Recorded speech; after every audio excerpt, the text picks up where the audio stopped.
তার লেখার দেরি আছে, তার আসার দেরি আছে, তার খাওয়ার দেরি আছে, তার এই বইটা পড়ার দেরি আছে, আমার সেখানে যাওয়ার দেরি আছে, আমাদের এই কাজটা করার দেরি আছে। আচ্ছা এইভাবে বলি আমরা, মানে এই ধরনের বাংলা আমাদেরকে বলতে হয়। আচ্ছা পারবে এই ধরনের বাংলা বাক্যগুলোকে কীভাবে ইংরেজিতে বলতে হয়?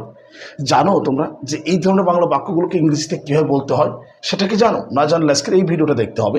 আচ্ছা দেখো, এই যে বলছি না যে দেরি আছে, তার এই বইটা পড়ার দেরি আছে, তার এই কাজটা করার দেরি আছে, তাদের সেখানে যাওয়ার দেরি আছে। দেখো যখন বাংলা বাক্যের মধ্যে যেরকম থাকবে দেরি আছে, দেখো দেরি আছে থাকলে ইয়েট টু ব্যবহার করতে হবে, ইয়েট টু এর স্ট্রাকচারটা ব্যবহার করতে হবে, subject plus am is are plus yet to plus V one plus object, just এই স্ট্রাকচারটা ব্যবহার করতে হবে।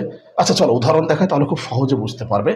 এই যে আমরা বলি তার যাওয়ার দেরি আছে বা তার সেখানে যাওয়ার দেরি আছে, he is yet to go there. দেখো he third person singular number, এই কারণে ইজ ব্যবহার করতে হবে, he is yet to go there. এখন যদি বলি যে আমার সেখানে যাওয়ার দেরি আছে, তাহলে হবে I am yet to go there. আমাদের এই কাজটা করার দেরি আছে, we are yet to do this work, we are yet to do this work. আমার মনে হয় ব্যাপারটা বুঝতে পেরেছ। আচ্ছা যদি বুঝতে পারো তাহলে এই বাংলা বাক্যটাকে ইংরেজিতে কীভাবে বলবে অবশ্যই কমেন্টস বক্সে জানাবে। আমাদের মন্তব্য করার দেরি আছে, আমাদের মন্তব্য করার দেরি আছে, এই বাংলা বাক্যটাকে ইংরেজিতে কীভাবে বলবে অবশ্যই কমেন্টস বক্সে জানাবে। আর যেহেতু আমি নিয়মিতভাবে তোমাদের জন্য এরকম ভিডিও আপলোড দিয়ে যাচ্ছি, আমাকে ফলো করতে পারো, লস হবে না। ফলো করে নিয়মিতভাবে ভিডিওগুলো দেখতে থাকো, ইনশাল্লাহ ইংরেজিটা একটা সময় কোনো ব্যাপারই থাকবে না। আল্লাহ হাফেজ।